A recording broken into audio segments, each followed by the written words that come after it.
নমস্কার বন্ধুরা, শিলার রান্নাঘরে আপনাদেরকে স্বাগত।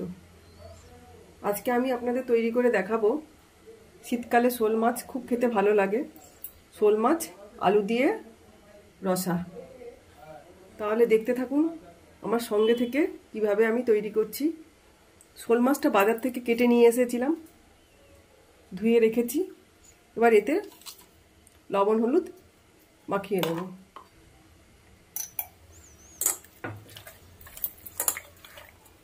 শোল মাছের পিসটা বেশি মোটা মোটা করিনি, অল্পই একটু দেখুন, একদম এভাবে করে নিয়ে এসেছি।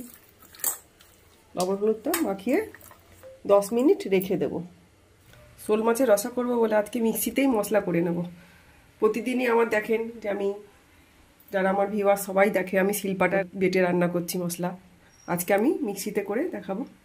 4টে শুকনো লঙ্কা, 3টে কাঁচা লঙ্কা আর ধুয়ে রাখা পরিমাণ মতন জিরেটা মিক্সিতে বাটিতে দিয়ে দিলাম। অল্প সামান্য জল দিয়ে ভালো করে পেস্ট করে নেব।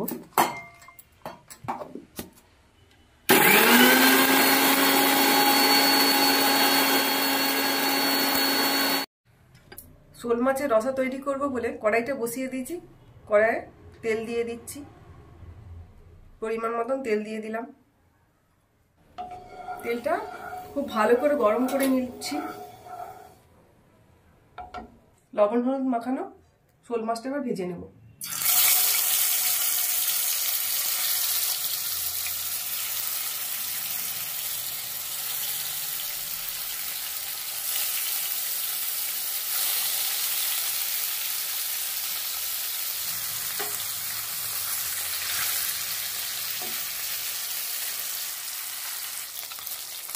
মাছটা এক পাশ ভাজা হয়ে গেছে, এবার উল্টে দেবো।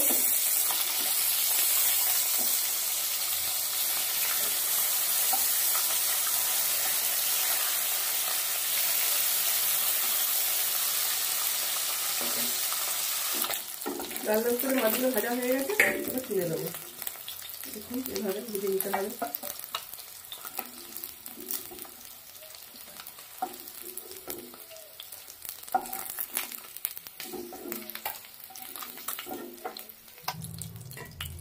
ওই তেলের মধ্যে একটা তেজপাতা ছিঁড়ে দিয়ে দিচ্ছি।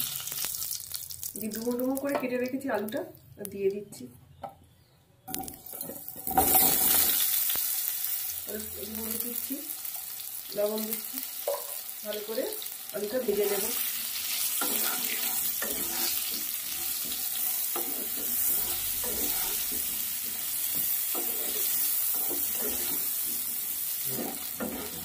আলুটা একটু লাল লাল করে এরকম ভাজা হয়ে গেছে।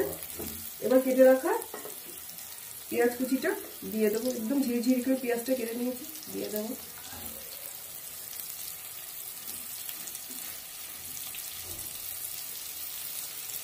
নাড়িয়ে দেবো।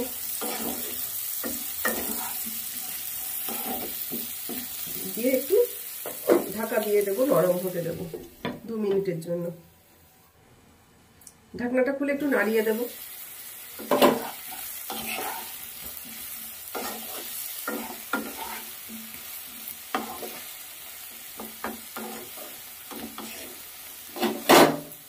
কুচি করে কেটে রাখা টমেটোটা দিয়ে দেবো।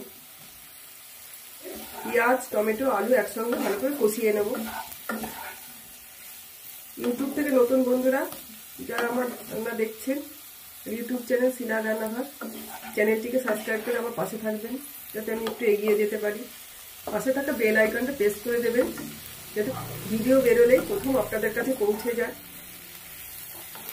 আপনারা আমার পাশে থাকবেন।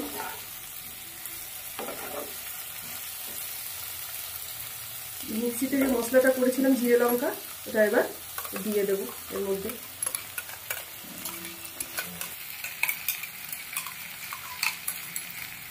মিক্সির বাটিটা দিয়ে একটু জল দিয়ে দিচ্ছি।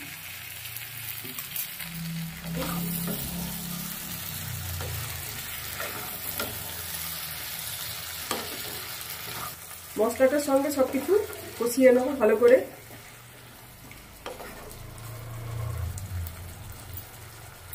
নাড়িয়ে দিয়েছি ভালো করে, দেখুন। এবার একটু ঢাকনাটা দিয়ে দেবো 2 মিনিট। এবার ঢাকনাটা খুলে নেব। ঢাকনা খুলে ভালো করে কষিয়ে নিচ্ছি। টমেটো পেঁয়াজটা অনেকটা নরম হয়ে গেছে।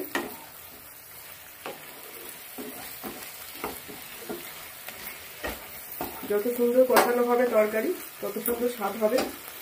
কমিয়ে আস্তে আস্তে সমানে কষাতে থাকবো তরকারি।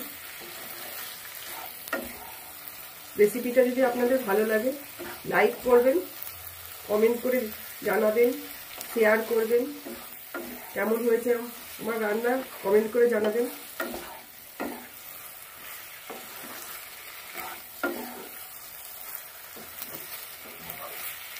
আমার এই রেসিপিটা দেখে বাড়িতে তৈরি করুন। মিডিয়াম আছে সমানে কষিয়ে যাচ্ছে কিন্তু তরকারিটা এইভাবে কষিয়ে নিতে হবে। আলু মশলা সবকিছু একসঙ্গে।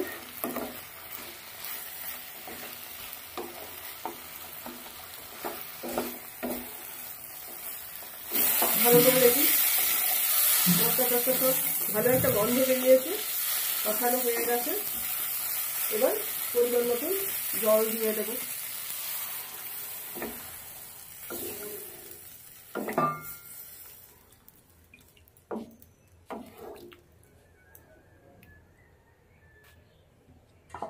আর একটু জল দেব, আপনারা আপনাদের পরিমাণ মতন জল দিয়ে দেবেন।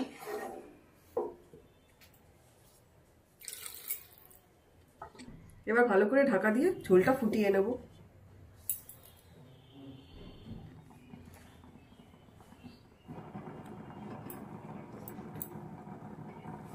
ঝোলটা ভালো করে ফুটিয়ে নিলাম।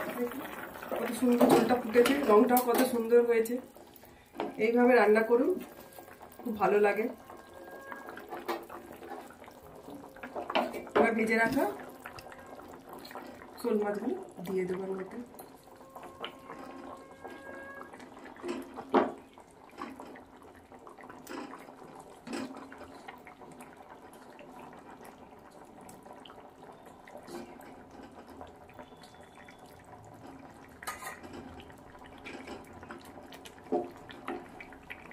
ভালো করে ঝোলের সঙ্গে মাছটা ফুটিয়ে নেব।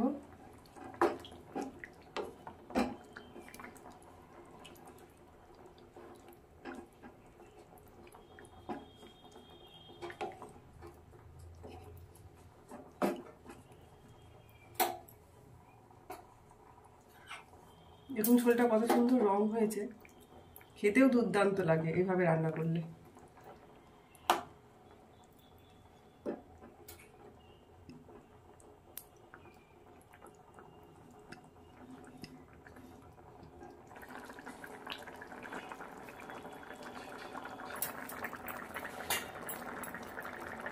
তৈরি হয়ে গেল আমার শোল মাছের আলু দিয়ে রসা। এবার নামিয়ে নেব।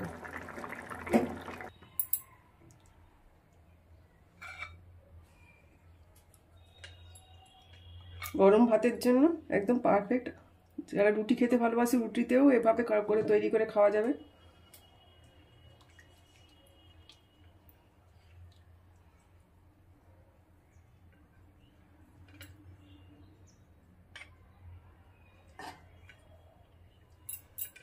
আমার এই শোল মাছের আলু দিয়ে রসা রেসিপিটা আপনারা বাড়িতে দেখে তৈরি করে নিন। ভালো লাগলে লাইক করবেন, কমেন্ট করে জানাবেন, শেয়ার করবেন। ভালো থাকবেন, সুস্থ থাকবেন, আমার পাশে থাকবেন। দেখা হচ্ছে আপনাদের সঙ্গে আবার অন্য কোনো রেসিপি নিয়ে। ধন্যবাদ।